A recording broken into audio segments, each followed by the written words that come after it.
Christian Lacombe, bonjour. Bonjour Madame Anguena. Merci d'avoir accepté notre invitation ce matin.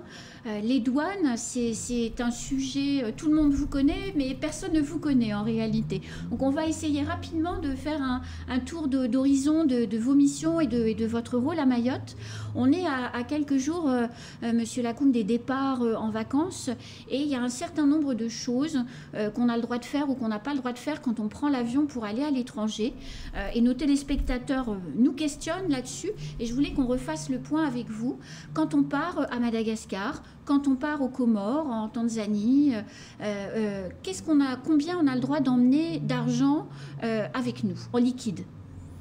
Alors, effectivement, tout d'abord, permettez-moi de vous remercier, Madame Anguena, pour votre invitation et pour l'intérêt porté à la douane et à ses missions. Alors, pour répondre à votre question, effectivement, lorsque l'on part à l'étranger, il faut déclarer les sommes que l'on transporte à partir de 10 000 €. Il n'y a pas de limitation particulière. Ce qui est demandé aux voyageurs, c'est de le déclarer. Alors c'est une formalité qui peut être effectuée soit à l'aéroport, soit à la gare maritime internationale si l'on part vers les Comores, auprès du service des douanes, et ça peut être effectué également en ligne sur le site internet de la douane. Et quand on va à l'aéroport, on prend l'avion par exemple à 10 h, on peut faire la démarche à 8 h? Alors il faut évidemment prendre ces dispositions pour le faire le plus tôt possible. On peut le faire déjà 30 jours avant le départ. Donc nous recommandons aux passagers, compte tenu évidemment des départs qui sont parfois un peu précipités, de ne pas s'y prendre au dernier moment. Alors, qu'on comprenne bien et que les téléspectateurs comprennent bien. Si on prend 8 000 €, 9 000 €, 10 000 €, on n'a rien à déclarer. Si on prend 11 000 €, on doit déclarer. Alors, jusqu'à 9 999 €, nous n'avons rien à déclarer. À partir de 10 000 € votre voyageur doit déclarer. Et on est bien d'accord également que l'on emmène 9 999 € ou 12 500 ou plus, ça ne coûte rien à la personne qui voyage. C'est juste une déclaration, il n'y a pas de taxe. Absolument. Il s'agit d'une formalité déclarative. Si elle n'est pas accomplie, par contre, effectivement, la douane va le sanctionner. C'est-à-dire qu'il y a une information qui est donnée, il y a même de l'affichage qui est indiqué à l'aéroport comme au port, afin que les voyageurs soient informés. Et s'ils n'appliquent pas, s'ils ne respectent pas cette obligation et qu'ils sont contrôlés et qu'ils sont en infraction, ils auront une pénalité. Alors, autre sujet d'intérêt pour nos voyageurs, je pense à ceux qui vont aller à Madagascar, aux Comores, dans leur famille, qu'est-ce qu'ils ont le droit de ramener quand ils rentrent? Je donne quelques exemples, corail, coquillages qu'ils auraient trouvé sur la plage, ils trouvent ça joli, ils ont envie de le ramener pour la maison, pour décorer. On a le droit, on n'a pas le droit? Non. Alors, à l'importation, comme d'ailleurs au départ à l'exportation de Mayotte, s'applique une réglementation spécifique de protection des espèces de faune et de flore sauvages protégées, que la douane est chargée évidemment d'appliquer. Donc, on ne ramène pas de Madagascar des tortues, des carapaces de tortues, des ouvrages avec des écailles de tortues, des dents de requin, voilà, des articles de ce genre. Mais j'alerte également en ce qui concerne Madagascar sur certains produits végétaux, comme le bois de palissandre, le bois de santal, qui sont des espèces également, qui sont des espèces végétales protégées. Il faut donc être attentif. Il en est de même à la sortie de Mayotte. On ne sort pas de corail que l'on a récupéré sur le lagon. On ne sort pas non plus de carapaces de tortue ou d'articles, d'ouvrages à base de tortue. Ce sont des règles. Alors, c'était important pour les voyageurs. Vous avez une autre mission qui est aussi très importante, c'est celle de surveiller un peu ce qui peut circuler comme produits illégaux sur le territoire. Alors, c'est sûr, à l'entrée de nos frontières, mais également sur Mayotte. Et régulièrement, vous arrivez à mettre la main sur de la drogue, des produits de contrebande, et de plus en plus souvent. J'ai envie de vous demander, Monsieur Lacombe, c'est parce que vous avez plus d'équipes et que vous êtes plus sur le terrain, ou c'est parce que le travail est coordonné, peut-être avec aussi les forces de l'ordre, et donc plus efficace? Alors écoutez, sur tout ce qui est produit de contrebande, il s'agit par définition de trafic illicite. Donc la portée de nos interventions, on ne peut pas véritablement la mesurer par rapport à tout ce qui entre. Mais il est certain que nos services effectuent des constatations significatives, marquantes dans de nombreux domaines. Dans le domaine de la contrefaçon, dans le domaine des stupéfiants, vous l'avez évoqué, dans le domaine des cigarettes, à titre d'exemple. Alors la contrefaçon, sur notre département, c'est quel type de produit ? Alors la contrefaçon, en règle générale, porte sur des produits textiles et des chaussures. C'est de la contrefaçon qui a deux formes. Soit ce sont des voyageurs qui ramènent dans leur bagage par voie aérienne ou par voie maritime quelques articles de contrefaçon. Mais nous avons aussi une contrefaçon de masse. Et à titre d'exemple, nous avons eu au mois d'avril une saisie très importante de 2 conteneurs de tongs contrefaisant une marque célèbre de chaussures Havaianas, brésilienne. Et donc, voilà, une marque connue. Donc, c'est 130 000 paires de chaussures. C'est absolument énorme. Ça représente 2 conteneurs en provenance de Chine. Ça témoigne du caractère lucratif de ces trafics et également de l'importance pour la douane de travailler en amont au niveau des points d'introduction, puisque le positionnement de la douane est avant tout sur la frontière pour essayer de faire obstacle à ces trafics. Et donc, on intercepte 2 conteneurs avec 130 000 paires de tongs. On en fait quoi de ces tongs ? Alors, ces tongs ne peuvent pas être mises sur le marché. Évidemment. Elles vont nécessairement être détruites. La marque est lésée parce qu'il y a évidemment tout le génie créatif, tout le travail de conception, d'élaboration qui est ruiné par finalement des fabricants chinois qui pillent sans aucun scrupule le travail qui a été fait. Donc, ça ne peut pas être mis sur le marché. Par contre, il existe des contrefaçons qui présentent un véritable danger. Nous avons par exemple des contrefaçons de médicaments, une saisie qui a été effectuée à l'aéroport de 2000 cachets contrefaisant le Viagra de la marque Pfizer. Ce sont des contrefaçons qui, périodiquement, sont effectivement saisies par nos services parce que l'achat sur Internet est facile, mais il faut que les acheteurs sachent que la liberté finalement d'acheter sur Internet a quand même, une fois l'importation, eh bien elle fait face à des contraintes. On ne peut pas entrer ces produits qui sont dangereux sur le marché à Mayotte. Alors, il y a quelques semaines, vous avez aussi fait comment dirais-je, des captures, mais des prises, des interceptions de drogue assez, enfin, en tout cas, moi je trouve assez originales. On avait un peu l'impression d'être revenu dans les années 70 où les gens peut-être sont un peu ignorants de tout, mais avaient carrément la drogue dans le sac à main, dans la valise et espéraient partir, en l'occurrence à La Réunion, un peu hyper chargé de produits illicite. On est quand même encore ici à Mayotte à ce niveau de bêtise, c'est-à-dire on peut croire qu'avec sa valise pleine de drogue, on va arriver à passer comme ça tranquillement. Alors, aussi curieux que cela puisse paraître, ça n'est pas un mode opératoire aussi surprenant que cela. Il est, par exemple, fréquemment constaté aux Antilles par nos collègues des valises de ce type. Alors, parfois, évidemment, la valise a été trafiquée. On va avoir un double fond qui va permettre d'essayer de cacher les pains de résine de cannabis, de drogue, de cocaïne. Dans le cas particulier que vous évoquez, effectivement, les paquets étaient tout simplement déposés dans le bagage sans plus de précautions.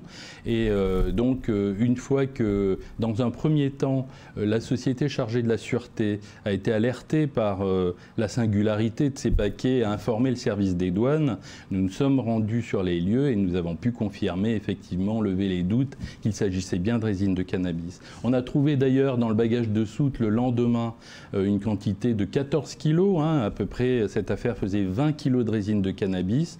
Et le 5 mai, quelques jours plus tard encore, nous avons trouvé 10 kilos qu'il a été exporté vers La Réunion, une nouvelle fois, dans des colis. postaux, 5 colis postaux.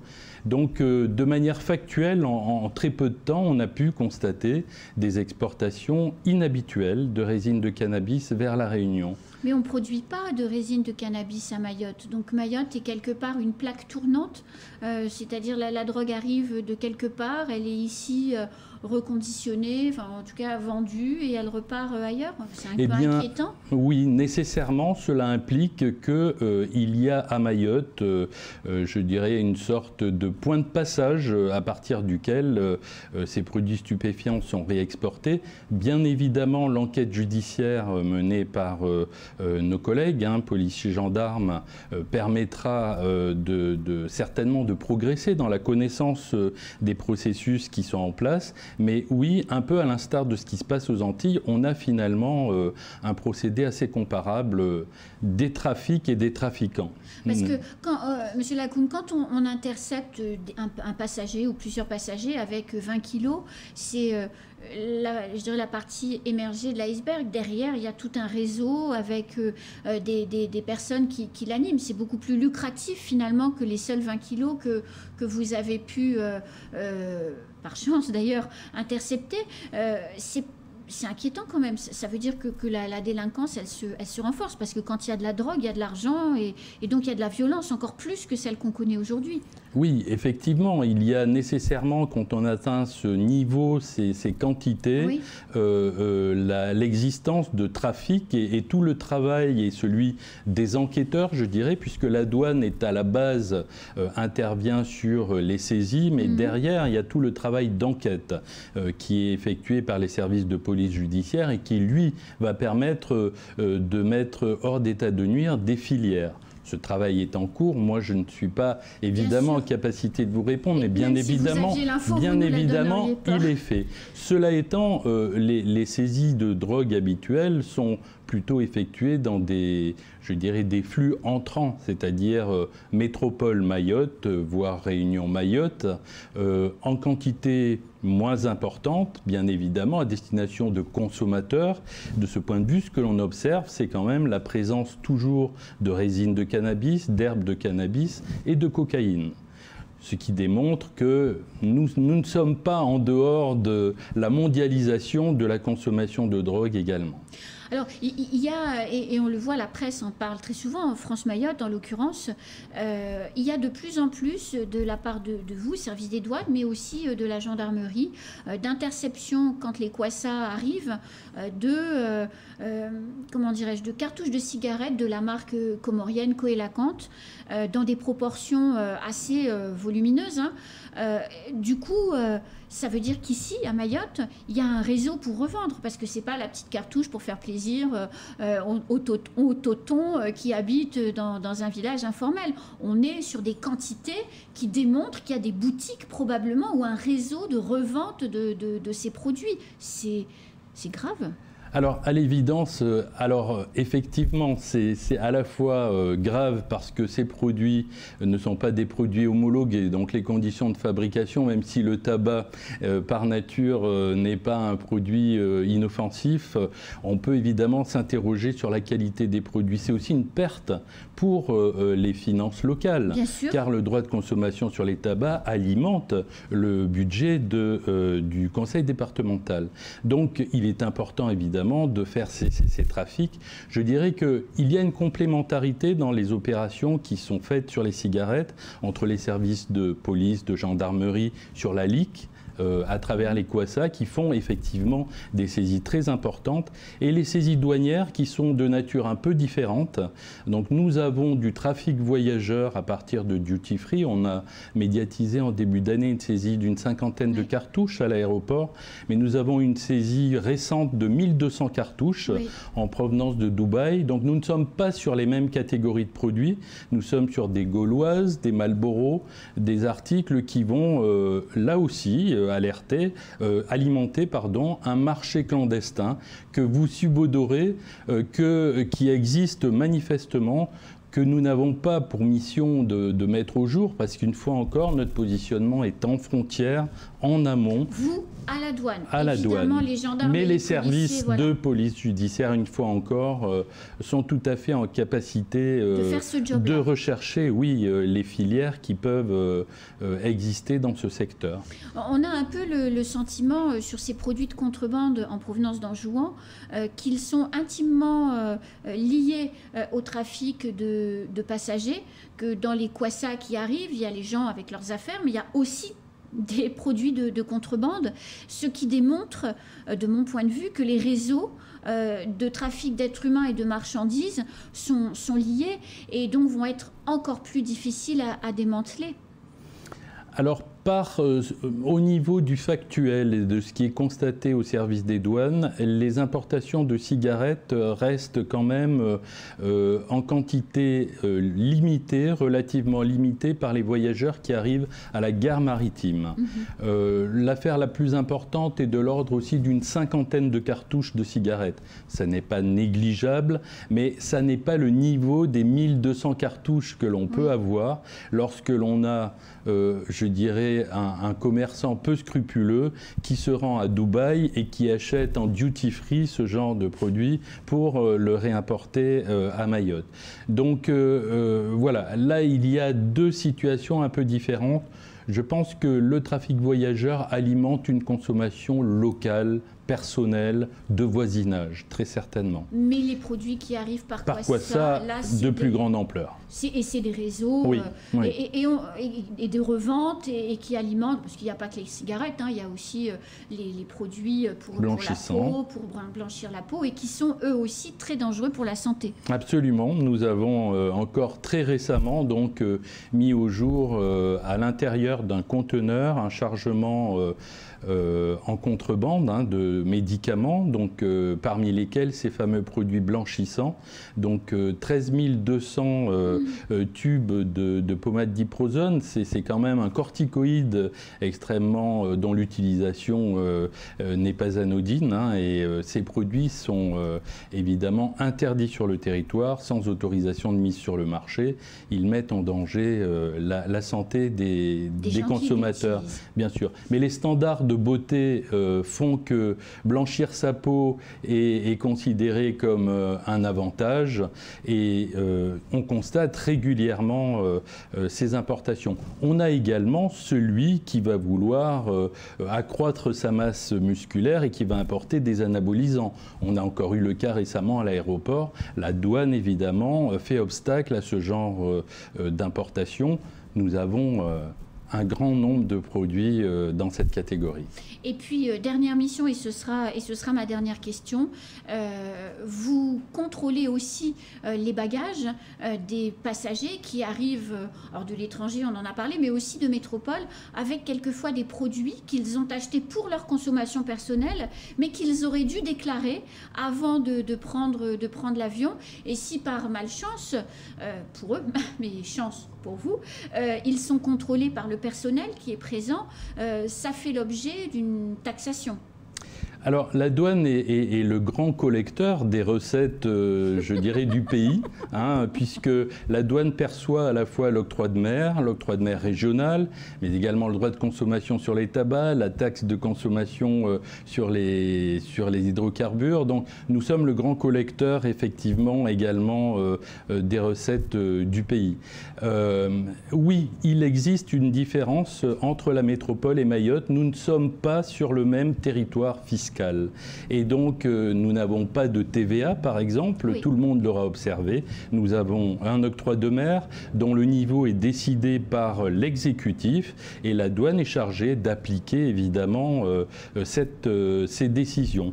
Alors, en ce qui concerne le cas que vous indiquez, les voyageurs peuvent, jusqu'à 1 000 € introduire sans paiement d'octroi de mer dans le bagage du voyageur. Un adulte donc va pouvoir introduire jusqu'à 1000 euros en franchise, sans paiement. Marchandises, Voilà, en tout genre. voilà. Et au-delà, Pour il un faut bien, déclarer. alors c'est pour un bien qui n'excède pas lui-même 1000 euros. Un appareil photo, imaginons, qui fait 1000 euros, jusqu'à 1000 euros, acheté TTC 1000 euros, il n'y aura pas de taxation à Mayotte. Si vous avez un autre appareil à 1200 euros, effectivement, il y a une taxation qui est prévue par le service des douanes. Il n'y a pas de franchise jusqu'à 1000 euros avec une taxation sur un différentiel de 200.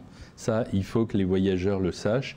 Dès qu'on dépasse la barre des 1000 euros, on est taxé. Okay. Et si vous êtes à deux, que madame a 500, un appareil à 500, monsieur a un appareil à 500, il n'y a aucune difficulté. Mais si on dépasse, que madame a un appareil à 1200 et que monsieur à 800 et que monsieur a un appareil à 400, voilà, à ce moment-là, ça passera également. Voilà. Mais il ne peut pas y avoir de cumul, je dirais, pour dire je suis dans la limite des 1000 euros et voilà. Je peux passer jusqu'à 1000 euros.